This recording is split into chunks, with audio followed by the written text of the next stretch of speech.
स्नेहा आणि राधा या दोन जुळ्या बहिणी. स्नेहा जन्मापासूनच सावळ्या रंगाची, तर राधा गोरीपान देखणी होती. त्या लहान असताना त्यांच्या घरी कोणतेही नातेवाईक आले की प्रत्येक जण स्नेहाला तिच्या सावळ्या रंगावरून चिडवत असत.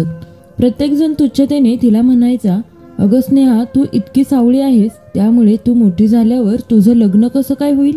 कोणता मुलगा तुझ्यासोबत लग्न करायला तयार होईल? तर कोणी तिला म्हणायचं, बघ, तू लग्नाच्या वयात आल्यावर लग्नासाठी मुलगा तुला पाहायला येईल आणि राधाला पसंत करेल. हे सर्व बोलणं ऐकून स्नेहाला खूप वाईट वाटायचं. परंतु राधा नेहमी स्नेहासोबत खंबीरपणे उभी असायची. ती प्रत्येक वेळेस लोकांच्या बोलण्याला प्रत्युत्तर देत असे. जेव्हा कोणी स्नेहाला तिच्या लग्नावरून चिडवत असे तेव्हा राधा सर्वांचं बोलणं मध्येच थांबवत म्हणायची, स्नेहाचं लग्न का होणार नाही? तुम्ही सर्वजण पहा, एक ना एक दिवस आमच्या स्नेहाचंही लग्न नक्कीच होईल आणि जोपर्यंत तिचं लग्न होत नाही तोपर्यंत मी पण लग्न करणार नाही. तेव्हा सर्व बायका हसत म्हणायच्या, मग तर तू नक्कीच आयुष्यभर बिना लग्नाचीच राहशील. त्या दोघींचं एकमेकींवर खूप प्रेम होतं. त्या दोघी बहिणींचं नातं कोणाचीही पटकन नजर लागावं असं होतं. त्या कोणताही प्रसंग असला तरी एकमेकींसाठी खंबीरपणे उभ्या राहत होत्या. अशा प्रकारे वेळ निघून जात होता. स्नेहा आणि राधा दोघी मोठ्या झाल्या होत्या. आता त्या लग्नाच्या वयात आल्या होत्या. त्यांचे आई वडील त्यांच्यासाठी मुलगा पाहू लागले. परंतु सावळ्या रंगामुळे स्नेहाचं लग्न जमणं कठीणच होतं. त्यामुळे त्यांचे आई वडील एक दिवस त्या दोघींना म्हणाले, आपण पहिलं राधाचं लग्न करू, मग स्नेहाच्या लग्नाचा विचार करू. त्यावर स्नेहा म्हणाली, हो बाबा, मीही तुमच्या या विचाराशी सहमत आहे. काय माहिती माझं लग्न जमेल की नाही, त्यापेक्षा आपण आधी राधाचंच लग्न करू. तर राधा म्हणाली, तुझ्या आधी मी कोणत्याही परिस्थितीत लग्न करणार नाही आणि हा माझा शेवटचा निर्णय आहे. जोपर्यंत तुझं लग्न होत नाही तोपर्यंत काहीही झालं तरी मी कोणाशी लग्न करणार नाही. त्यावर स्नेहा तिला समजावत म्हणाली, वेड्यासारखं करू नको राधा, तुझं लग्न पटकन जमेल. तू दिसायलाही सुंदर आहेस, गोरीपान आहेस, त्यामुळे कोणताही मुलगा तुझ्यासोबत पटकन लग्नाला होकार देईल. परंतु माझ्या लग्नाचं थोडं कठीणच आहे. काय माहिती कोणता मुलगा मला पसंत करेल की नाही. कदाचित मी संपूर्ण आयुष्यभर कुमारीत राहू शकते. त्यामुळे माझ्या आधी तुझं लग्न करणे हाच योग्य निर्णय आहे. त्यावर राधा तिला म्हणाली, तर मग मी पण तुझ्यासोबत आयुष्यभर कुमारीत राहील, त्यात काय एवढं? असं म्हणून राधा स्नेहाचं लग्न आधी करा असा हट्ट धरून बसली होती. त्यामुळे आता पुन्हा एकदा त्यांचे आई वडील स्नेहासाठी मुलगा पाहू लागले. 2-3 मागणी स्नेहाला पाहण्यासाठी आली होती. परंतु त्यातील दोघांनी तर तोंडावरच लग्नासाठी नाही म्हटले होते. त्यातील एक राघव नावाचं मागणं होतं. त्यांनी लग्नासाठी होकार दिला. परंतु या लग्नासाठी त्यांनी 15 लाख रुपये हुंड्याची मागणी केली होती. त्यावर स्नेहाचे वडील म्हणाले, स्नेहाच्या लग्नासाठी एवढं जास्त हुंडा मी नाही देऊ शकत. एवढे सगळे पैसे जर हुंड्यात दिले तर माझ्या आयुष्यात जेवढं काही कमावलं आहे तेवढं सगळं खर्च होऊन जाईल. त्यानंतर लग्नात आलेल्या पाहुण्यांचा मी साधा पाहुणचारही करू शकत नाही. परंतु स्नेहाची आई या लग्नाला डगमगत्या मनाने तयार झाली होती. आपल्या पतीला समजावून सांगण्याचा ती प्रयत्न करत होती. स्नेहाची आई तिच्या वडिलांना म्हणाली, मी समजू शकते की जर आपण राघवला 15 लाख रुपये हुंडा दिला तर आपल्या संपूर्ण आयुष्याची जमापुंजी खर्च होऊन जाईल. परंतु कमीत कमी आपल्या स्नेहाचं लग्न तरी होईल. खूप वेळ चर्चा केल्यानंतर स्नेहाच्या वडिलांनी 15 लाख रुपये हुंडा देण्यासाठी स्पष्टपणे नकार दिला आणि म्हणाले, स्नेहाचं लग्न झालं तरी मला अजून राधाचं लग्न करायचं आहे. तिच्या लग्नालाही खर्च होणारच आहे. त्यामुळे मी आता स्नेहाच्या लग्नासाठी सगळं काही खर्च करू शकत नाही. असं स्नेहाला मुलगा पाहण्यात 1 वर्ष निघून गेलं.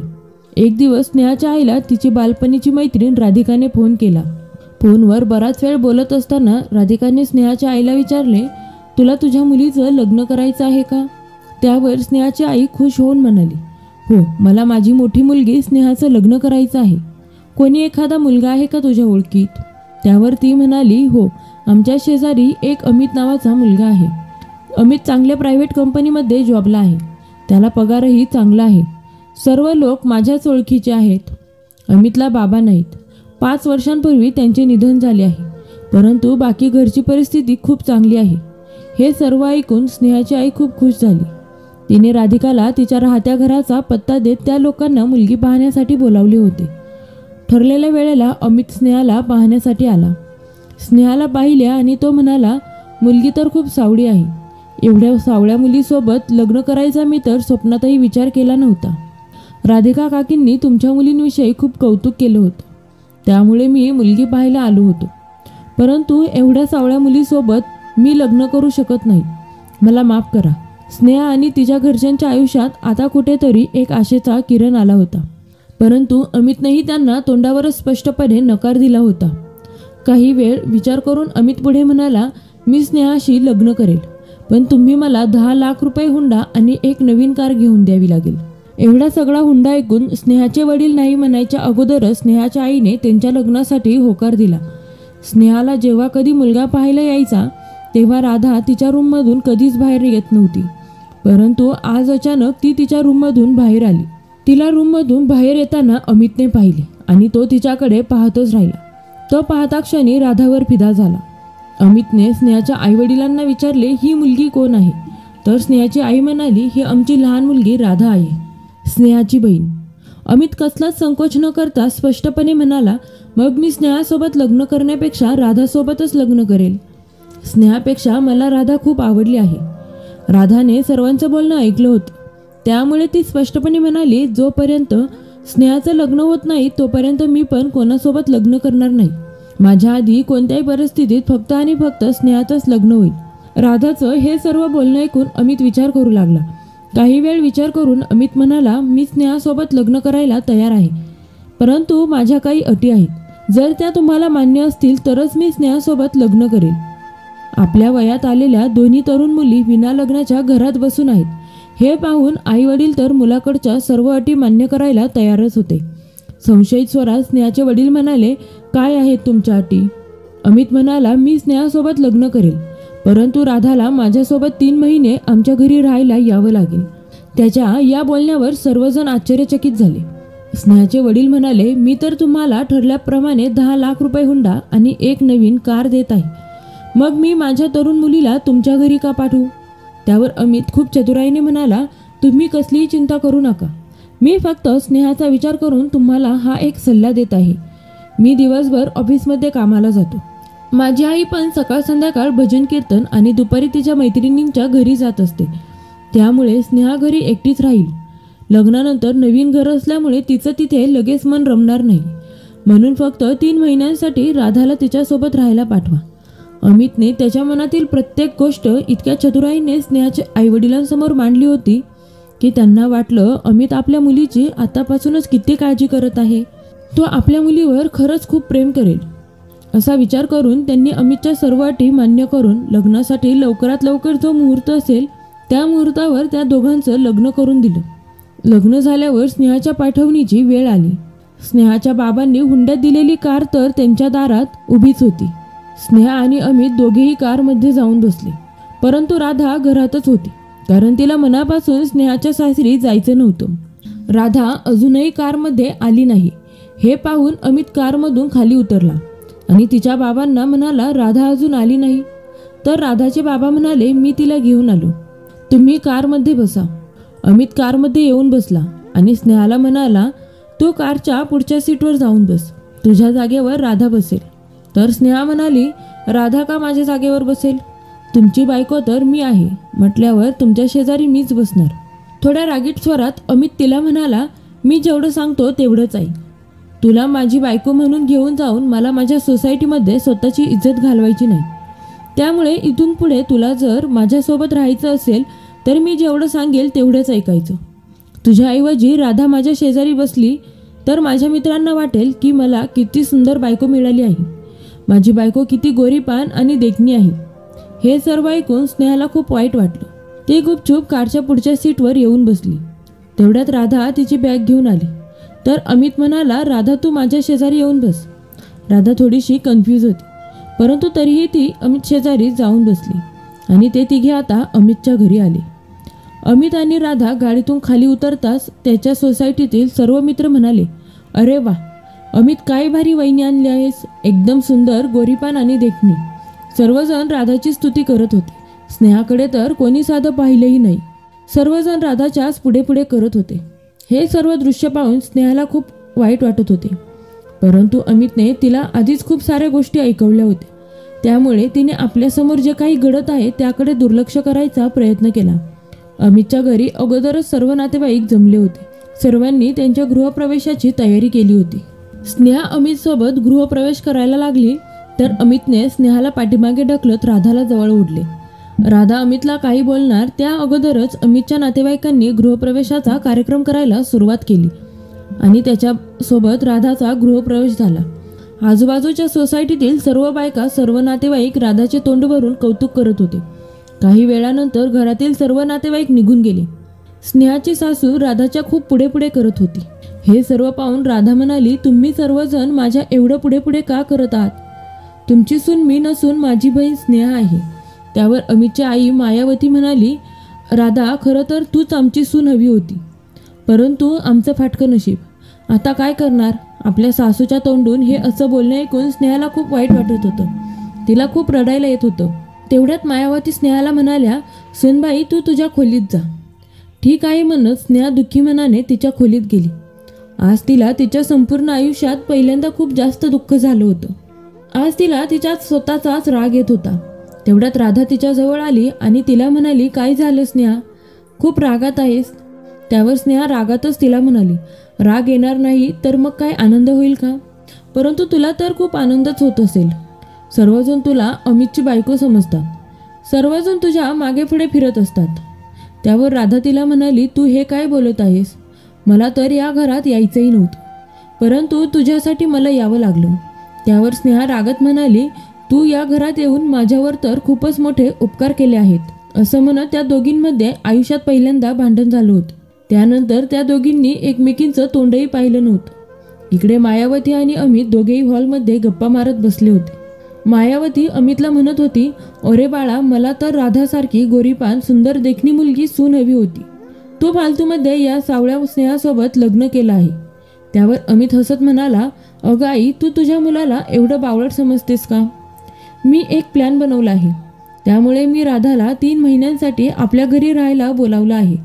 जर मी राधासोबत लग्न केलं असतं तर मला 10 लाख रुपये आणि नवीन कार मिळाली नसती.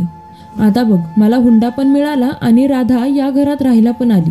आता तू फक्त बघ, या 3 महिन्यांमध्ये मी राधाला माझ्या प्रेमाच्या जाळ्यात कसं अडकवतो ते.